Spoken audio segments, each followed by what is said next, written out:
Winning habits create people that win.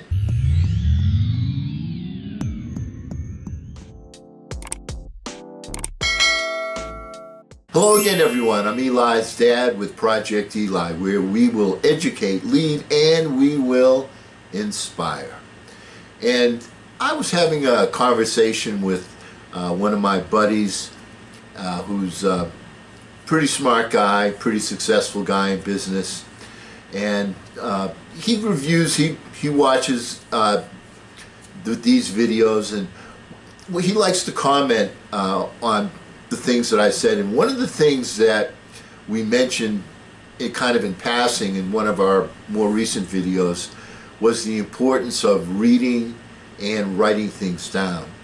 And my buddy commented that, you know, he's always been in the habit of writing things down, that it makes things clearer.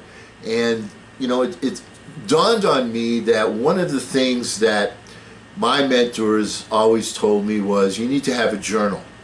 You need to have a journal. You need to do a lot of reading, and you need to write down things that people say that are intelligent and put them down in writing, because it helps you to retain them better, and you have a chance to every once in a while go back in your journal and review them and see how these things can affect your life in a positive way.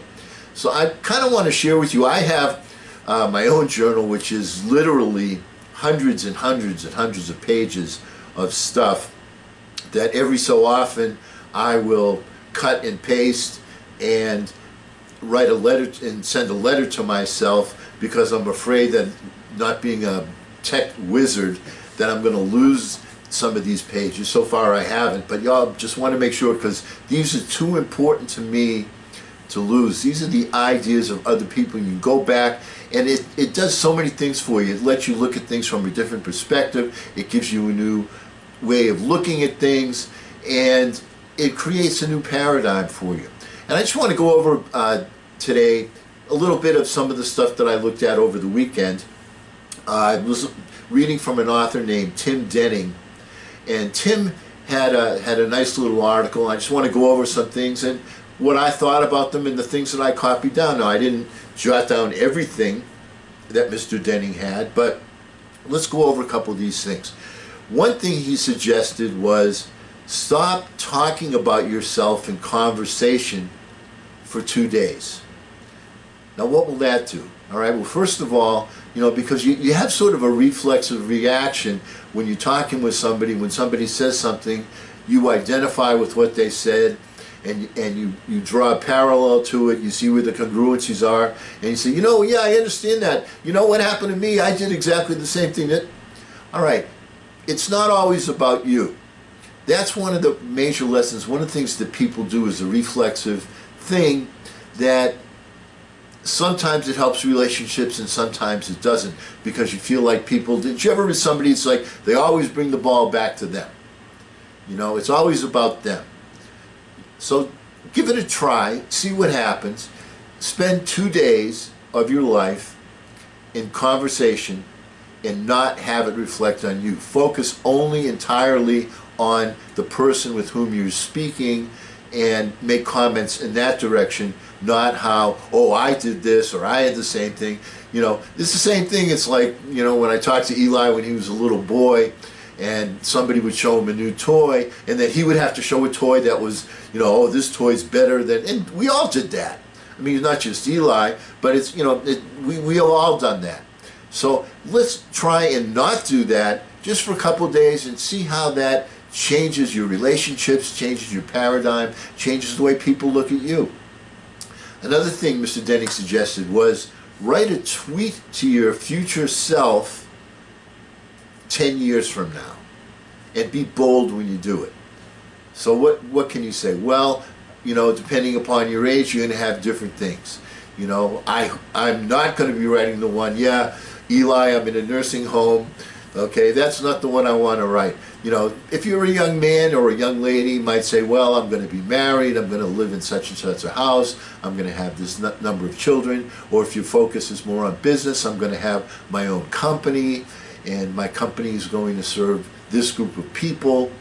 But give yourself a little time and have a little fun and say to yourself, okay, in 10 years, where do I want to be? What do I want to be doing? And remember always that there are three sides to the balance sheet: the personal side, the business side, and the spiritual side. And you don't have to do all three. You can pick one or you can pick two. But be bold. Take a look. And what this does is it causes you to think, it forces you to think as a visionary. What do you see happening?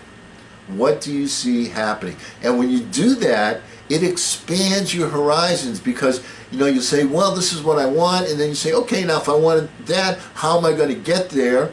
And if I'm going to get there, I need to chunk it down into small bits and pieces. But if you never pause and reflect for that length of time in the future, for 10 years in the future, then sometimes you get on the treadmill and you just focus on the day to day, day to day, day to day, and life becomes boring. You become complacent. So it's always good to have passion about things that you do. Now, I like to think that I have tremendous passion about, of course, my son Eli, and of course about this channel, and about expressing my thoughts and sharing the things that I've learned over the years from the many mentors that I've had. I've had 3 or 4 really, really good mentors, and learned from major different things from each one of them. And that's kind of the beauty of this particular venue, is you get to share with people. And one of the things a really good mentor always tells you is, you are obligated, my friend, to pass along this information, because this is not something that people teach you in school. It's something that you are to pass on to your children. And when mentors refer to children, they're not talking about their biological children. They're talking about the people that they mentored. So I have been the son of 3 or 4 different mentors, and I have many children myself, aside from Eli, that I've worked with over the years. So we have children, you have grandchildren, the mentor of a mentor. When you get introduced to one, there's always tremendous reverence there. So keep these things in mind. If you want to be a visionary, you have to sometimes pause and take a long-term view. It's not something you want to do, on a 24-hour day, you want to do it 20 of the 24 hours. No, but you need to every once in a while pause and take a look at the long view. Another one: measure one day of your life based on 2 metrics. Did you learn one new thing today? And did you inspire and help one person? Once again, looking at things from different angles, from different viewpoints, just broadens what is going on in here. It allows you to see more things. It allows you to feel different things. It allows you to understand the perspectives of other people. Did you learn one new thing? Do you ever focus and make sure that, because once again, the big danger is complacency and going through the day-to-day on the treadmill, the same old, same old, same old, and that tends to make your days less interesting. There's a difference between living and existing. It's just going through the motions. If you want to live, one of the things that's great is to learn something new every day and to apply it. Another thing is, once again, you are obligated as a mentor, as a parent, as a boss, as somebody that's part of the human race, to work with people and to teach them. So did you learn one new thing today? And did you help somebody else? Did you inspire somebody else, one person at least today? And then the last one I want to talk about has a few parts to it, and it especially hits home with me because I was a pretty decent salesperson back in the day, and it says to adopt qualities of brilliant salespeople, value relationships, worship referrals, go all in on one social media channel, take complex ideas and make them simple, avoid overthinking, make actual decisions, use deadlines, dial down your ego, and listen. Boy, these really are some of the major traits of a very good salesperson, of a great salesperson. In terms of value relationships. Think of the people with whom you spend your time. And you want to value relationships, and of course you need to devalue other relationships. Worship referrals. In the sales game, it's great to get people that say, you know what, I'm going to tell my friend about your product. I'm going to tell my friend about your service. You cannot get a better recommendation than that. So referrals are a tremendous thing, and you do that in your regular life. When somebody says, I went to this restaurant and boy, it was romantic, the ambiance was great, the food was terrific, the service was terrific. Or by the same token, if they say, I went on that particular airline and the people were so rude, I'm never going to fly with them again. Referrals are important, so it's good to kind of listen to other people. It's good to give referrals when people do things well. And like I say, in the sales game, referrals are what keeps you going. When I was first starting out in sales, I had one of my buddies that was a little older than I, that had progressed more quickly in the sales game, and he was he talking to me all the time, and he was saying, how you doing? I'm doing this, I'm making sales, so on and so forth. And I said to him, things are going so well, I can't help but wonder, what is it that I have to look out for? Things are going well, I'm making sales, what is it I have to look out for? And he said to me, the key thing is you always want to get referrals. Always get referrals. That's especially true in sales. All right? Go all in on one social media channel.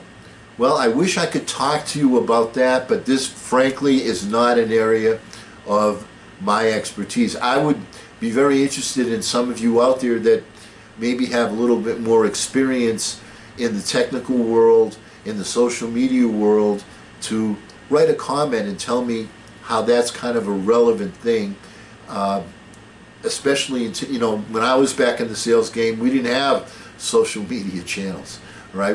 But we focused on different organizations. We would, the Chamber of Commerce or the Better Business Bureau, we would go with those types of organizations.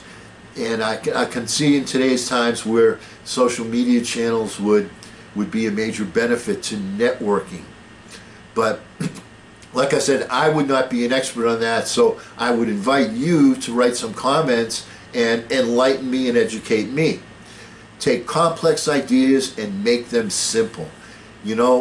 As a teacher, as a coach, as a mentor, isn't that really what you do? Is you take something that something that the person that you're teaching knows, and then you expand upon that and say, see, when you take this and you add it to that, now you get this. And people that are, and this is kind of a key point, people that are trying to quote unquote impress you will take something and try and make it more complicated. Oh, you have to do this, you have to do that.